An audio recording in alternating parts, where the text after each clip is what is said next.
Hey everyone, welcome back to the complete Creepypasta series called Every Night a Truck Drives Around My Apartment Complex, Playing a Strange Warning, written by the talented Mr. Tom. Show your support for the author by checking out the link in the description. If you like long, chilling tales, please like this video and subscribe to MM13 for more spine-tingling content. Your comments are the lifeblood of this channel, so don't hesitate to say hi. Share your story ideas, or let us know what you think about this series. I love hearing from you. Without further ado, get comfortable, turn up the volume, and let the haunting begin. Basically, as the title says, each night at approximately 1 a.m. Central Time, an old white truck drives laps around my apartment complex's parking lot, blasting a weird warning. Caution, please remain indoors. Do not exit your home under any circumstances. Please stay calm. Caution, please remain indoors. Do not exit your home under any circumstances. Please remain calm. And it loops, weaves through the scattered cars and echoes around the lifeless lot along with its disembodied speaker, an old Ford F-150 with a metal overhang above its bed. The first time I saw the truck was a couple of days after my girlfriend Lex and I moved in. Being off of work the next day, I had stayed up late grinding out missions in an MMO. Muffled through my headset, the now familiar warning began playing. I walked over to the front window and took a peek. I had assumed the truck was our complex's maintenance staff responding to a late-night Sweeto emergency. Its windows were empty, black, tinted to match the void above. It wasn't until the statement looped once more that I realized it was coming from the rundown vehicle. I watched through the window as the truck slowly rolled through the lot, past my building, and began its lap around. My complex is basically set up like a large square, the perimeter of which is made up of various buildings, quadplexes, of varying architectural styles and times. The center of the square, its focal point if you will, is the squat reception building, usually staffed with no more than a single employee. It was around this central building I watched the old white truck crawl over and over, around and around, until finally the warning ceased. Its loop, and the truck casually turned down the drive and sped away. Lex was asleep during this first sighting, but I was sure to tell her about it the next morning. It was only a week later when she got to experience it herself. It was a rainy morning, when we rolled into our sad little slice of life, the car's flickering dashboard proclaiming the time to be just after 1 a.m. I believe it was 1:12 for anyone craving specifics. We had been out with some of her old friends from college, and it was nice seeing her come out of her otherwise impenetrable shell, even if some alcohol was required. We weren't the type to go bar hopping, still aren't. But every now and then someone convinces us to take one for the team. I had only had a couple of hard ciders over the course of the night, and as such became the unintentional designated driver for my less than sober partner. We were busy jamming to some nostalgic early 2000s pop songs, and the sudden silence was deafening as I pulled into my usual spot and removed the key from the ignition. My ears rang slightly from the music, and the engine rattled dully beneath the rhythmic thrum of rain against the windshield. It would have been a peaceful moment, if not for the blaring warning we suddenly found ourselves subjected to. Caution, it began, Lex's eyes widening in the muted fluorescence of the automatic interior lights. I started to say something, but was shushed instantly. Please remain indoors. Do not exit your home under any circumstances. Please remain calm. My girlfriend, ever curious and always down to discuss the creepy and unnerving, reached for her door's handle. My hand instinctively snapped out and latched onto her bicep. I shook my head. The rain came down in sheets, adding a strange pattern to the background of our scene. Splotches of dim light threw shadows across the vehicle's interior as the truck passed slowly behind our parked car. Caution, it began again, the sound unthwarted by the gallons of water pouring over the pavement. Blinds came down over a previously empty window on the building in front of us. "What the fuck?" she mouthed silently. We sat in silence, listening only to the rain and the voice for another 20 minutes or so, only exiting the car when we saw the truck's headlights fade into the distance. About a month after we moved in, the couple across the hall from us finally introduced themselves. My partner and I are both relatively anxious people, and don't necessarily go out of our way to expand our friend group. That being said, the couple was nice enough, and after we invited them in for a couple of drinks, I got my chance to hopefully get some answers. So how are you guys liking the complex? The woman, let's call her Maddie, asked between sips of a Crown Apple and Sprite. Aside from the landlords, the man, Doug, interjected playfully. We already know their shit. I stifled a laugh. It's good, Lex said enthusiastically. Except for the laundry building, I guess. Pretty sure it's been closed since we got here. I saw my chance, downed the rest of my old-fashioned and took it. And the weird speaker system that plays at night. I added sheepishly, not smooth. Doug's smile flickered slightly. The short silence was uncomfortable. He made a show of looking left and right in faux paranoia. You're not supposed to know about that, he said and paused. The room fell silent again for a split second before he burst into laughter. I'm just fucking with you, he wheezed, a dumb-as-dick grin plastered across his face. That shit's creepy, right? I forced a smile, slightly annoyed. Damn right it's creepy. I mean, what even is that? I'm pretty sure it's not even the apartment that plays it. No, it's a fucking truck, Maddie cut in, suddenly interested. An old beater of a thing. Yeah, tinted windows and failing headlights. We saw it out there when we got home late one night. My girlfriend said, happy to be discussing a weird topic. Silence. It was Doug who finally spoke up. Well, I mean, did you do it? Doug swirled the drink around his glass. Do what? I asked, confused. Go outside, Doug roared, seemingly furious. I sunk back into my chair, suddenly frightened and on edge. No. I mean, we almost did, but the truck drove away after a while. Within a second, Doug was on his feet. His glass had left his hand and now sailed across the room to the wall where it shattered in a prismatic display of ice and overpriced liquor. You fucking listen to that warning. Do you understand me? You don't play with things you don't understand. Fucking apes and hydrogen colliders. The ignorant display a facade of brilliance only shattered by the idiotic act of doing. Maddie was on her feet now, grabbing at Doug's arms in an attempt to get him to stop. It seemed like he was forgetting to breathe. What kind of shepherd would lead his flock to the precipice of inexistence? How many worms? Doug fell to the floor in a fit of spasms. Maddie was screaming now, slapping Doug's cheeks. He's fucking epileptic! Maddie screamed, rolling Doug onto his side and holding him still against his misfiring muscles. What the fuck was that about? What the fuck was he talking about? Lex yelled at her, coming out from behind me. He has episodes, Maddie sobbed. He's on medication, but it doesn't get rid of them completely. Do I call an ambulance? I asked, voice shaky. No, Maddie said defiantly. We can't afford any more hospital visits. I promised him the next time it happened I'd take care of him myself. Doug flopped there, gurgling, gasping, until finally his eyes snapped open and he lay still. Incident report 7G0X Police Station, May 13th, 2024, 12:07 a.m. Accidental death. Witness number 1 statement below. Unintelligible sobbing. Witness number 2 statement below. Those eyes, man, I can't close mine without seeing them. The sickly red of bursting blood vessels. Witness number 2 retches into a nearby trash can. He looked at me, after his seizure or whatever. His eyes snapped open like a gaping maw and swallowed my gaze whole.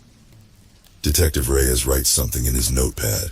I think he wanted to tell me something, wanted me to know something. Witness number 2 retches again. Witness number 3 statement below. Unintelligible sobbing. End of report. I wanted to include this report here because I truthfully don't know how else to convey the events of that despicable night. That night of which I'll be attempting to flay from the deep recesses of my mind for the rest of my life.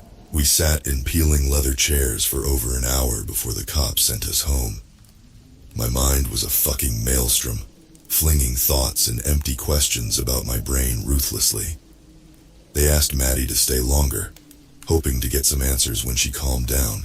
I don't remember the drive home, its contents blurred by the barrage of my brain. I remember turning off the car, grabbing the door's handle, and being pulled forcefully back to the present moment, though it wasn't the mayhem of my mind that forced my attention back to reality, but a familiar, static-filled whine. Caution. I looked at the time on the dashboard, tears welling up in my eyes. 1:24 a.m. Lex began sobbing. Please remain indoors. I declined my seat, climbed into the back, and pulled Lex with me. Do not exit your home under any circumstances. We were both crying now, holding each other tight against the end of the world. Please remain calm. We woke in the early hours of a new day, blind to the exterior movements of life. Numb, we climbed the staircase to our apartment and walked inside, careful to step over the invisible corpse which would forever rot on the floor of our solace. Lex stripped off her clothes, now tainted with the intangible fetor of death, and climbed into the shower robotically. I walked straight into the bedroom, sat at my desk, and turned on the computer. That leads me to now. The reception building, if it's even staffed today, opens in less than an hour. I'm going to take a second to screw my head back on and go ask them straight. Considering the truck leaves when its broadcast is over, I don't have high hopes for the complex staff knowing anything, but I have to do something. I feel like I'm going mad. First of all, I promised I would go straight over to the reception building and ask the staff what they knew. I did this, though it was certainly underwhelming. The waiting room was bland. Set up like a doctor's office from the 70s, I had to approach a small window set into the wall to the left of the door. I had been here previously when the app we pay rent through was down, and we had to manually hand over a check. Unfortunately, a different person sat behind the pane. Unfamiliar. It was an older lady, possibly in her 70s, with thick Coke bottle glasses perched at the end of her nose. A mess of gray hair tried its best to lay flat atop her small head. Everything about her exuded the word librarian. I started to quickly and somewhat brutally explain the situation, but stopped myself. Whoever this old lady was, she certainly didn't need to face the brunt of my fear-fueled frustration. Giving a fake smile, I asked if any management was in today. Be it my exasperated talking or my crazed all-nighter appearance, she seemed uncomfortable enough to pass me off to someone else and hurried away. Before long, a surprisingly young man confidently strode up to the window, his face so childlike its accompanying goatee could have been painted on. Do you run this complex? I asked outright, skipping any pleasantries I might have exchanged regularly. Yes, sir, he responded, nodding. My dad owns it, but I take care of the day-to-day. Do you mind if we speak in your office? I asked, noting a couple of residents walking up the sidewalk to the door. Of course, he said, and pressed a button hidden from my view which released a nearby door with a buzz. Saul, the manager, was your average businessman. From the expensive sport coat to the lapel pins, the guy clearly dressed for the job he wanted, not the one which currently landed in his lap. He had been managing the area for a couple of years, ever since his dad's health has taken a surprising turn. He was nice, professional. I explained everything to that poor man in his plastic, pseudo-modern office nested in that run-down building. His jaw dropped when I explained the truck and its creepy warning, and his mouth stayed open for the remainder of my retelling. I was worried he'd catch one of the fat black flies which dotted the surrounding buildings.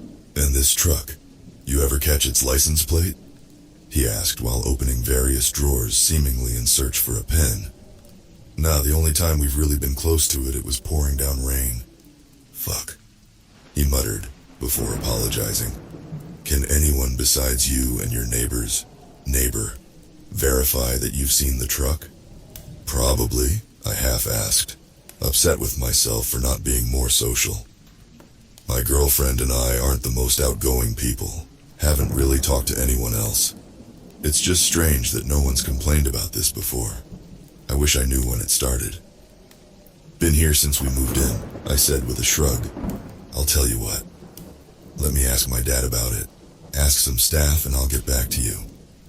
Hell, I'll confront the guy myself one of these nights if I can catch him in the act. On my way out the door, I had a minor epiphany and asked him about security cameras. He sheepishly explained that they do have one, aimed at the door to reception. It hardly sees any of the parking lot, let alone the vehicles that drive or park there. He told me he'd go through what he could anyways, and with that I left.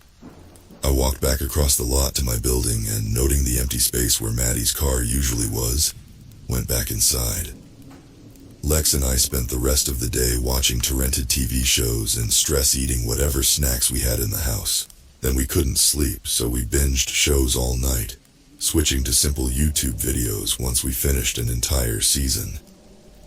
Early into the morning, we strained our eyes under the dim glow of synthetic scenes, until finally, our ruined bodies passed out from exhaustion. We slept the entire day into that evening. I had originally wanted to post an update after speaking with the staff, but after my lackluster confrontation and eventful night, I didn't have the energy or substance to make one. We might have slept through the night, or at least well into it, had it not been for the explosive knock at the door. It ripped me from the false sense of security which my dreams had so thoughtfully provided me. I shook off the blanket that covered us and shambled out of the room, my mouth desert dry. Stumbling up to the door, I took a breath and swung it open. Maddie was standing there, hair a wild nest and eyes a startling puffy red. I stood there stunned for a second before she motioned inside, and I quickly welcomed her in. I started a pot of coffee as she waited on the couch.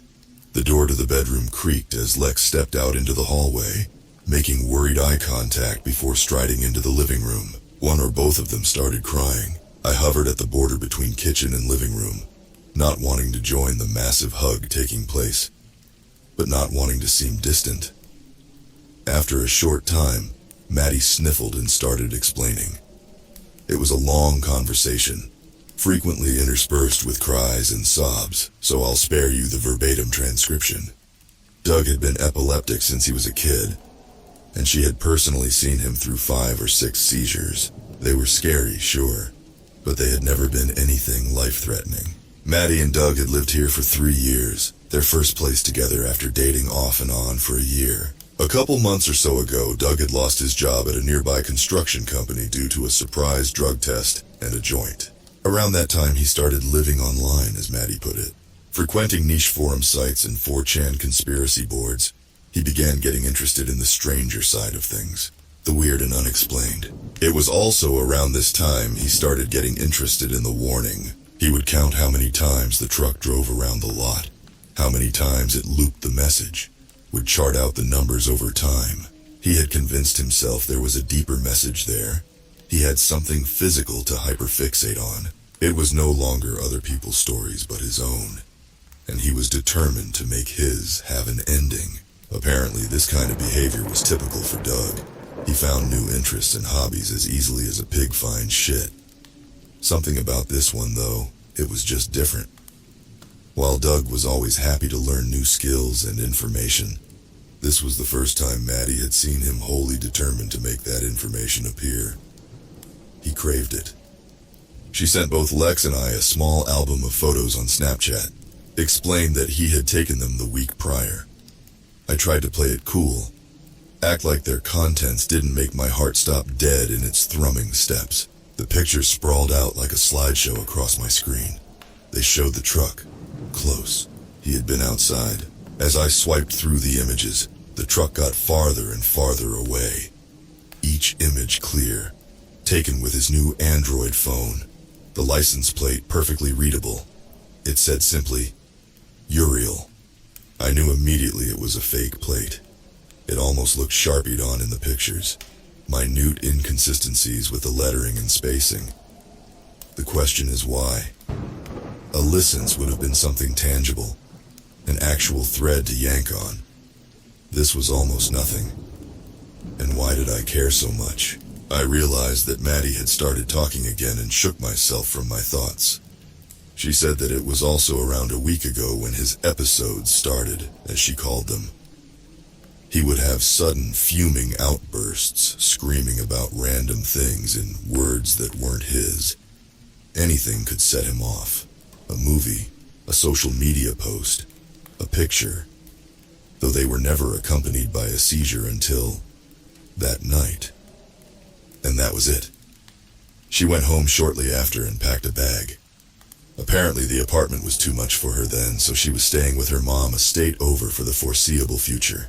It was past 8 when she left, and I could already feel the warning's presence looming overhead, counting down the seconds until it could make its voice heard. Lex settled back down into bed and started clicking through YouTube once more. We had both called into work for the next couple days, much to the disdain of my manager, so I was prepared to hibernate another day at least. Before I joined her, though, I got on my computer and ran a search for the words Uriel, truck, and any combination of the words I could think of. Absolutely nothing. Aside from a company called Uriel Trucking, the internet was just as empty-handed as me. 2 hours later, and knowing no more than I had previously, I retreated to the bedroom and prepared for another sleepless night. I thought about making an update once more, but just couldn't get in the right mindset.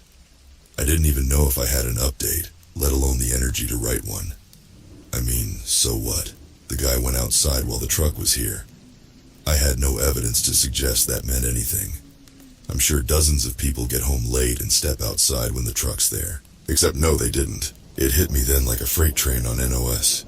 Aside from the cars parked along the border of the lot, I had never, ever seen anyone come or go from the other buildings in the complex. I had always chalked up the lack of people to my own introverted mindset, but no, I hadn't physically seen another tenant in all my time here. Had I really been so caught up in my own existence, I failed to notice the other ones around me. I told Lex I'd be right back and hopped out of bed. Checking the time, I ran outside, hopped in my car, and headed to the gas station. $12 later, I was driving home with a bag of coffee and Monster. I finally had something I could do. I dragged my comfiest chair over to the front window that overlooked the lot. This put me in the living room, which we had been trying to avoid. But I had to know.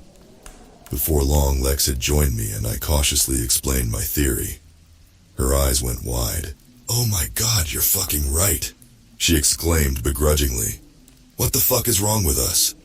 How do we miss something like that?" "Nothing's wrong with us." I hugged her tight. "We're just busy." She gave a half laugh. The truth was, we really weren't that busy, just swept away by the never-ceasing currents of life. Tossed around like a boat braving its whims. 2 days I sat there. 2 days I watched life, or lack thereof, swirl by through a dirty window. 2 days I watched empty cars sit stagnant against the backdrop of empty buildings. 2 days it took me to finally agree with Lex. I was fucking right. Now I sit here, 5 days after my original post, in my home which ekes ever closer to liminality. My thoughts are disjointed, messy. There's too many threads to pull, too many questions unanswered. I'm writing this now not because I have anything concrete to report, not to gain clicks on an update that asks more questions than it answers, but because my phone rang a couple of minutes ago. Saul wants to talk. I don't even know where to begin. The events over the past few days have been enough to send my mind reeling. I guess I'll begin by addressing the first update. Some of you might have noticed it got removed after sitting on the front page of the sub for a couple of days. This was strange to me. When I clicked on the post to check a new comment, I was suddenly met with an error. "Sorry, this post has been removed by the moderators of R No Sleep." I couldn't figure out for the life of me why moderators would remove a post that had been on the front page for multiple days. It just didn't make logical sense. So I asked them. Sent a message through Modmail and asked them outright. No, they didn't. Modmail is anonymous, so I couldn't see who I was talking with. But they informed me that they asked the rest of the team and no one could figure out who or even how it had been removed. They tried to reinstate it to no avail. The post was dead. I tried to post it to my account page. Error. Frustrated, I installed some free VPN and tried again. It stayed. My world vibrated, hummed with nervous energy. Was my IP blocked? Infected? I don't know enough about internet security to make sense of what specifically this meant, but it scared the shit out of me. If nothing else, it confirmed that I was onto something, that someone wanted me to shut up. And I had my suspicions as to who. Before I get to my meeting with Saul, though, I want to address a couple of comments. Someone suggested I put some fishing line across the bottom of my building's door to see if it was broken in the morning. It wasn't. Just to verify my dead complex theory, I repeated this on both the building to our left and right. All of the strings remain intact to this day. I've made a habit of checking. A couple of you suggested I post the photos Maddie sent us, and one of you even suggested I record a video of it passing by my apartment. I'll do both. I hope anyone hungry for evidence is now satiated. The morning after filming this video was my meeting with Saul.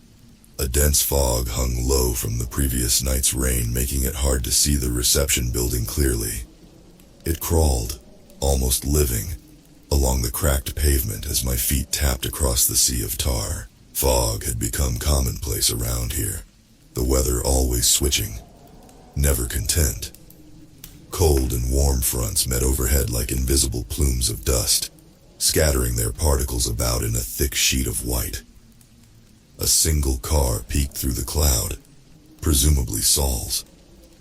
The door opened with an electrical ding as I stepped back into 1970. No employee sat behind the sliding glass pane, though the door to the offices was propped open with a bucket of paint. New wooden boards were stacked to one side, apparently awaiting renovation. A static-riddled radio show played from an unseen speaker somewhere in the back. "Saul," I called out, eviscerating the curtain of calm which hung above the outdated decor. I canted my head, listened for a response. Silence. I swallowed a lump of alarm which set itself deep in my throat, shook off the sense of unease, and walked through the door. I made my way across flat gray carpet and faded eggshell walls, noticeably empty of the paintings and decorations which dotted them just a few days prior. Boxes filled the open offices, and furniture sat stacked and organized in various corners. Was the place getting a complete makeover? I turned down the final stretch of hallway and stopped in front of Saul's office. Pausing for a half instant, I walked inside. The amount of time I stood there is unknown. It could have been hours. My body was frozen, stiff. My eyes darted around rapidly, scanning, attempting to comprehend the scene. He swayed slightly, his suit flapping in the breeze of a small fan. The rope, connected to a light fixture, was taut. It creaked with each hardly perceptible swing. His desk was laying forward, the contents of its drawers strewn wildly about the floor. A heavy, fecal scent burrowed its way into my nostrils as I noticed a slow drip from his shoes. I retched. Everywhere. Through my fingers which tried in worthless desperation to contain the explosion. Black splotches clouded my vision. My face went numb. I remember turning to leave. In an instant, I was on my back, face to face with a nondescript figure who looked over me. A ring of lights above bore into my eyes, casting the figure in an eerie shadow. A smile full of teeth stretched across its otherwise indecipherable face. "That's it," the figure hissed. "You're okay." I was in a room no bigger than a closet. Strange tools and instruments covered the walls. The whole place vibrated slightly with an underlying rumble whine. The figure made a sudden movement, and I realized they were pulling something away from my face. I blinked hard. The fluid in the small ammonia capsule glistened in the sterile white fluorescence of the ambulance. The paramedic clicked a button, and the light dimmed to a bearable level. I slowly sat up, feeling myself for any injuries. "You had quite a fall there," the paramedic said, pulling out a small flashlight and shining it into my pupils one by one. "Any dizziness? Cloudiness? Blurry vision?" I shook my head and had to grab the stretcher's railing as the world pulled itself out from under me. "That's a yes," she stated calmly, now sliding the light into her pocket. "We're taking you to Sunrise, mild concussion. Have anyone you'd like to call?" I live here. Can you just go get my girlfriend? Can she ride with me? Sorry, no passengers, she said and banged the back wall twice. The ambulance started with a jolt. Box is too small. I pulled out my phone and called Lex, explained the situation and told her not to worry about meeting me. She had gone back to work the day previously, and her boss wasn't the forgiving type. I stressed that I was fine, just a minor concussion, and after shooting down a couple of attempts at leaving early, hung up the phone. The paramedic broke the short silence. You know him? She asked rather coldly. I nodded, said simply, landlord. She shook her head. Such a selfish thing to do, especially when you leave it for someone else to find. I looked down at my feet, not wanting to discuss the ethics of suicide. I was supposed to meet with him, talk about an issue with the complex. Hopefully it wasn't too big an issue, she said awkwardly. I shook my head. Just apartment shit. Lex stayed the night in the hospital with me after she got off work, and after the doctors verified I probably wouldn't randomly die, they discharged me in the morning. We went over the details of the previous day for the 10th time on the drive home. Lex incredibly curious about what went down. You said everything was packed up and there was paint and stuff, right? She started. I nodded and she continued. Okay, so say I own an office building that hasn't been updated in decades. Okay, you own an office building that hasn't been updated in decades. She fake laughed and continued once more. Business isn't good, but I spend what little money I have on the resources to spruce up the building. I plan on painting, repairing various floorboards, decluttering, etc. I saw where she was going with this. One too many true crime podcasts. You plan out all these things, you buy the resources to do it, then you kill yourself before you even start.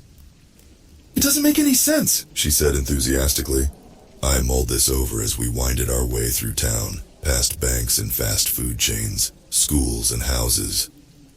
I remembered the packed boxes in the office, the sheer number of them. Okay, what if they're not trying to redo everything? What if they're leaving, bailing on the whole thing? Throw up some new paint, patch a couple holes, and it's good to go for the next owner, I asked as we pulled into the complex. As if understanding the question, the complex itself answered. Every vehicle was gone. Lex slowed the vehicle to a crawl as we took in the empty lot. It felt like a wasteland, an abandoned project awaiting a bulldozer. We made a loop around in awe. Not a single parking space was in use. Okay, so you're abandoning your business. Lex started as we pulled into our regular spot, now feeling exposed and unsafe. You start packing. You start getting ready for the place to be sold. You even arrange for your creepy psycho car collection to be picked up. And you kill yourself before any of it's done. I shook my head. Nothing made any sense. I started to suggest calling the police, and then it hit me. Just how perfect all this looked from the outside. A lonesome guy. Hardly any employees. Struggling so hard to run a successful business he rented or bought vehicles to make the place look busy. Finally gave in and ended it all after buying the stuff needed for the next owner to fix the place up. It was quite literally the perfect suicide. Open and shut before the pages could be read. We didn't sleep at home that night. Needed some time away to get our heads right. We paid for a hotel room for the week and spent the rest of the day moving over our necessities. I called a U-Haul garage and reserved a truck for 2 weeks out. We were moving for good. We were done. Yesterday, I drove back to the complex to sever our lease. I didn't even know if anyone would be there. Didn't even know if the employees had a job anymore. Didn't even know if they were real employees. To my surprise, a vehicle was parked in front of the office. One I hadn't seen before. The silver convertible Corvette threw rays of sunlight in every direction, splashing strange geometries and patterns across the asphalt and brick. I pulled in beside it, readying myself for confrontation. The sun beat down on my head with the ferocity of a solar flare. It felt as though the soles of my shoes might melt themselves to the ground. I squinted my eyes against the glare of the glass door and pushed my way inside once more. Looking around, I shivered. The place no longer seemed like something out of the 70s. but like something out of a dream. Empty, unfurnished. A slight feeling that the rooms and hallways stretched on forever in labyrinthine silence beyond the yellowed wallpaper. No noises filled the space. A sheet of silence lay draped across the scene. I almost screamed when I turned to see an older man standing behind the sliding window. "Shit! Sorry, I didn't notice you!" I said sheepishly, a trickle of adrenaline dripping its way down my spine. "You knew my son," the man said, no trace of emotion bubbling to the surface of his cool exterior. "You're Saul's dad?" I said more than asked. He nodded. "The day he—" I stopped, unable to form the words with my tongue. "He said he wanted to tell me something. Do you have any idea what it was?" He smiled, his lips curling up around a row of perfect teeth. "What can I help you with today?" he asked, ignoring my question entirely. "I just wanted to say that we're severing our lease. We found a new place that we just can't pass up." "A lie." His smile grew. He chuckled. "You're leaving," he stated, smile growing so wide it could have split his face. He chuckled again, laughed harder. He wasn't taking breaths. He wheezed, now howling with laughter. His face contorted, twisted into a despicable emotion which humans can't feel. The lamb retreats to the far side of the pasture. The laughing inched ever closer to a scream. As though the shepherd might not see that side. Ignorance. The mere assumption births blasphemy that bubbles in the broken recesses of your mind. His voice was a gasp now, a scratch, sandpaper on metal. "May the worms burrow into the soft putrid tissue that constitutes the mistake that is you." I backed out of the building, hands held up. When I was back through the door, I sprinted to my car. "And we shall fall to our knees in the presence of his light. And the—" He continued screaming as I peeled out of the lot. Continued screaming in my head even as I sped through the city, putting miles of asphalt between myself and whatever the fuck that was. I couldn't handle this anymore. I would never look back. I'd hire movers if it meant I never had to go back to that enigma made of brick and tar. I got home to find Lex waiting for me. I told her what happened and fell into bed, feeling like a corpse. She had no idea what to make of it. Neither of us did. We kept telling ourselves it didn't matter. We were done. We never had to step foot in the complex again. All of it was behind us now, shrinking in the rear view. We even started to believe it. Lex fell asleep shortly after midnight, and I was on course to join her when it happened. I had lowered the volume on the television to a whisper, and had just clicked off the lamp at the bedside. The near silence was intoxicating. It folded itself around me, enveloped my exhausted mind in a blanket of peace. Lex breathed softly and rhythmically next to me. The crickets and frogs provided the night with an underlying chorus. My brain stopped. Caution. Sobriety crashed into the shores of my mind like a rogue wave. I shot upright, my brain more awake than it had ever been. "Please remain indoors." "No, no, no, no," I repeated, tears threatening to dislodge themselves from the corners of my eyes. "Do not exit your home under any circumstances." I was crying now, shaking Lex awake. "Please remain calm." Sick. That's how I felt watching the truck crawl across the parking lot of the motel. I wanted to vomit, scream. And then the anger. A million needles pricking my skin, white flames licking at the corners of my vision as the intruder stomped through my solace. Lex stayed asleep, breathing softly under the ringing in my ears. I didn't care anymore. I was done. Shooting out of bed, I grabbed the car keys out of a wooden bowl perched atop a doorside table. It was your basic motel. Our second-story room, just another in a row of doors alongside an elevated walkway. Without thinking, caring, I flung the door open and dashed out onto the walkway down wooden stairs. I was parked a few yards away across a wide stretch of asphalt. I made it halfway before I felt it. A mild heat erupted across the top of my head, spreading rapidly until my whole body was ablaze. My arteries were volcanoes, pumping thick molten rock through my veins. Bright light flooded my vision, engulfed my body, its source so indistinct I could have been glowing. My body went tense, the magma instantly cooling to stone. My head snapped back, a blanket of twinkling pinpricks swallowing my sight. Its magnificence overwhelmed my body, which fell to its knees in pure religious ecstasy. It would show me. It would make me understand that which could not be understood. My shepherd, my glorious God, lead us from our pastures which enclose our souls. A trillion fingers wriggled around my flesh, felt their way into my nostrils, my throat, my eyes, burrowed deep into my being like starving worms. I didn't hear the car door open behind me, didn't feel the hands which grabbed my body. I wasn't there. And then the door to the white F-150 slammed shut and I was me. Here, there, laying across a dreadfully fuzzy back seat as the shadow of a man calmly climbed into the driver's seat. I was hyperventilating, I know that. I couldn't hear or see properly, I don't think. But it's hard to describe. My stomach was doing flips. Its acid was boiling. My internal organs felt bruised, violated. Through blurry eyes, I watched him buckle his seatbelt, check the rear view, throw it in drive, and pull out of the motel into sparse traffic. Finally, all at once, I processed my surroundings, myself, and the truck driver I spent the last month obsessing over. I sat up slowly. "What the fuck is going on?" I screamed. My voice came out gurgly, wrong. "That's a bad word," the man responded, and made a clicking sound. "That's bad." He clicked again, his head twitching silently with each one. "We use good words." Another click. He sounded as though I had insulted him. Sad. I swallowed a ball of anger that lodged itself in my throat. "I'm sorry," I grumbled. "Please tell me what is going on. I mean, what happened to me? Who are you? Why are you here?"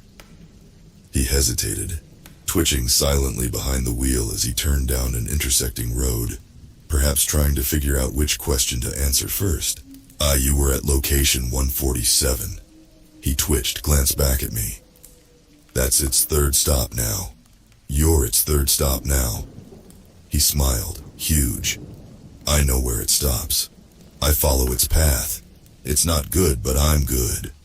I'm Uriel." We stopped at a red light and he turned around to face me. His smile was genuine, endearing. "It learns as it teaches," he said strongly, as if that would make everything add up. The light turned green. "I just stop it from teaching." He turned back around, took off from the light smoothly. "Where are you taking me?" I asked, calming down to match his energy. He laughed. "It taught you," he said, as if this was an obvious thing, or it started to. "Either way, you need to forget." "I don't know what that means," I retorted, trying my best not to get annoyed. He sighed deeply. "The seed is planted. We have to stop it from growing." My blood ran cold. Everything felt ethereal, dreamlike. I kept expecting to wake up. I tried to call Lex 3 times as Uriel wove through traffic, down side roads and past bars still writhing with patrons, though all calls went unanswered. She was a hard sleeper, so I just left her a text saying to call when she woke up. Maybe it was for the best I didn't talk to her. What even was there to say? Nothing made sense yet. We eventually pulled into a downtrodden trailer park. Its gravel roads and driveways rife with weeds which swayed in the gentle night's breeze, dancing under the yellow light from the sporadically placed street lamps. We drove past dozens of mobile homes, each one a near exact replica of the last, until finally we pulled into the only unique one around. A handful of satellite dishes and antennae protruded from the trailer's flat roof, a river of cables cascading down the side, disappearing into an open window. The trailer itself had been painted a matte jet black, separating itself from the whites and browns of every other one. Uriel, as if reading my mind, said, "EMF paint. Click, keeps the signals out, twitch. It messes with technology, breaks things." He opened the driver door and stepped out, motioning for me to follow. I obliged. Up a short staircase we went, the porch piled high with boxes and trash bags. I tried to wait patiently as he unlocked the door, suddenly feeling very exposed outside. I followed him inside and immediately wanted to leave. It was a hoarder's paradise. Various tubs and boxes lined the wall across from the entrance. A recliner off to the side piled high with dirty clothes and blankets. The floor had a layer of trash and mouse droppings draped across it like a blanket.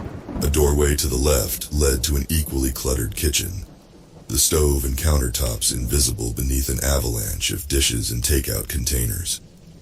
To the right was a moderately clean bedroom office which he quickly walked over to. The entire far wall was a desk, seemingly two large L desks in each corner with a regular one connecting to them. At least a dozen monitors ranging in age covered every inch, each with their own keyboard and mouse. I counted 8 computers in total, some with 2 monitors, some with 1. Each screen displayed a different reading. Graphs, maps, live satellite feeds, scrolling numbers straight out of the Matrix. This was utter insanity. Uriel walked over to a monitor on the left and waved me over, clicking. He was looking at a map, a satellite feed, and pointed specifically to a spot in the middle. Motel, he said simply, and nodded to himself. He then reached over and taped another nearby screen. This one was full of numbers. 0s, 1s, and 2s covered the screen.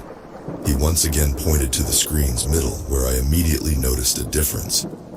Seemingly random letters formed a small circle in the center of the sea of numbers. Shepard, he said and clicked. I watched in awe as the circles slowly moved downwards, each number below ticking into a letter as it slid. Turning back to the satellite, the screen appeared unchanged. Still, Uriel laughed. I can see you, he said, waving at the letters. And so you just follow the anomaly every night? I asked, taking a bite of SpaghettiOs from the can. Uriel nodded excitedly.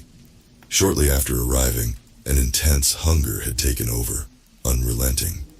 Uriel seemed unconcerned and simply took me to his kitchen, where he opened a cabinet to reveal SpaghettiOs. Just SpaghettiOs. At least 100 cans lined each shelf of the cupboard, and I didn't dare look in the other ones. I accepted graciously and wolfed down a can before throwing another on the stove. I had taken the opportunity while eating to ask Uriel more questions. For instance, the name Uriel, that was the angel of knowledge and wisdom, and since he had knowledge that no one else had, he adopted the moniker himself. How'd you figure out the anomaly was teaching people things? I asked cautiously after another bite. When I found it, he started, twitching slightly. I saw it had a pattern. Stayed still for a long time before moving. Click. So I just went to where the computer said it was. Twitch. But there's nothing there? Whatever it is, it's invisible. I quickly responded, confused. The body wasn't. Click. Abandoned construction site. It was at the bottom, had a note on him. Click. Jesus. So I followed it, found more bodies over time. Pattern. Twitch. Had to warn people. I shook my head. I felt insane. Stuff like this didn't happen. Wasn't real. On top of everything, I still had no explanation for my apartment complex. The fake tenants. The manager. The owner. Uriel continued, most places are empty, low traffic. Click. But I play the warning anyways. My job now. Twitch. Your apartment was different. Click. The 147th location, abandoned, empty. Twitch. Then one day, boom. He clapped his hands. Tons of cars, looks like everybody lives there. Click. He leaned in close to me. But I watch while I play the warning. Twitch. No one lives there. I waited, knowing what he would say next. Like they wanted to make it look normal. Fine. Get actual people to move in. Twitch. Like they wanted to teach people. Click. Like they want to see what happens when it teaches people. But not too many people. Testing. Twitch. I don't know. Click. But who? It wasn't the owner or his son at the helm. If all of this is true, then they were victims as well. Seeing that I was deep in thought, Uriel offered a theory. I think someone, click an investor or something, Twitch told the complex's owner a plan to get tenants again and he accepted. Didn't know the true offer. I shook my head. couldn't believe I was discussing real-life conspiracy theories in an EMF-shielded trailer at 2 a.m. on a Thursday. Someone wanted to analyze the anomaly and how it affected people. That much was certain. Uriel suddenly stood up. You need to forget now. Click. Forget what it taught you, he said while walking into the trailer's closet-sized bathroom. You're still you, so it should be easy. Twitch. When the brain goes, it's too late to forget. Damage is done. Okay, how do I forget? I asked cautiously. In the bathroom now. He opened the medicine cabinet above the sink, and I heard the rattling of various pill bottles. The occasional pop of lids told me he was taking some out of multiple bottles. Finally, he stepped back out and walked over to where I was on his couch. Take these. Click. That's it? I asked, stunned. What is it? A combination of benzodiazepines, Twitch, anticholinergics, some sedatives, and a couple antidepressants. Click. He smiled and held out his hand to give them to me. Is it safe? I asked, hesitating. Safer than the alternative, Twitch. And what exactly is the alternative? Remember your neighbor? Click. I shivered. He continued. The seed blooms in your mind. Twitch expands. Becomes too much for the brain to process. Click days, hours, it's random, but it all ends the same. Doug didn't take the pills then? He did. Silence. I didn't know what to say. The anomaly had more time with him than with you. Click. Dug deeper before I could intervene. He lasted long though. Longer than most. Twitch. He lowered his hand closer to me. I accepted. I'm writing this now. A small pile of pills perched atop Uriel's rickety table in front of me. I figure if I forget the experience from the motel, I'll forget the events of this night as well. Hopefully my transcription of the events will be enough to keep me on track. Remind me of what I now know. I've done some basic Googling on some of these pills and I've discovered that you're not supposed to mix, well, any of them. Uriel says it will just be a deep sleep. Lex still isn't answering her phone, but she doesn't have to be up for work for another few hours. I'll fill her in when I come to. Hopefully she's not too worried. I instructed Uriel to give her this in the event I don't wake up. I'll post this when I wake up. Wish me luck. I'm alone now. Alone. I wasn't going to finish writing this. Wasn't going to give a conclusion to a story that didn't deserve it. But why not? Why not fill you in on the despicable series of events which unraveled my very being, unspoiled the threads of my life and left them a tangled mess upon the pavement? You deserve to know. You deserve a chance. I awoke on Uriel's disgusting couch a week after downing the handful of pills. A fucking week. He said something about an overdose. A coma. But I wasn't listening. My brain was focused on the screen of my phone. The 13 missed calls from Lex. The 27 texts. I tried to call her and tried to text after that went unanswered. Over and over I pressed call. Over and over it rang. I ripped the homemade IV out of my arm and jumped to my feet. Too fast. I hit the floor hard. The clutter of trash and papers not doing much to break my fall. My vision strobed in flashes of white and black. Before even recovering, I climbed to my feet and pushed the front door open. Uriel told me to stop, and offered to drive when I didn't. The sunlight blinded me as we drove through the city, penetrating my eyes even when I closed them tight. The drive felt monumentous, sprawling. I kept calling, kept thinking of ways to apologize and explain everything. I felt awful disappearing like that. There was probably a missing persons report out for me. Uriel nervously explained that he couldn't unlock my phone to contact anyone, and he had no idea who to contact if he forced his way in. He was focused on keeping me breathing anyways. We finally pulled into the motel and I sighed with relief when I saw the car was still there. Then I realized that I had the key and she had no way to move it even if she left.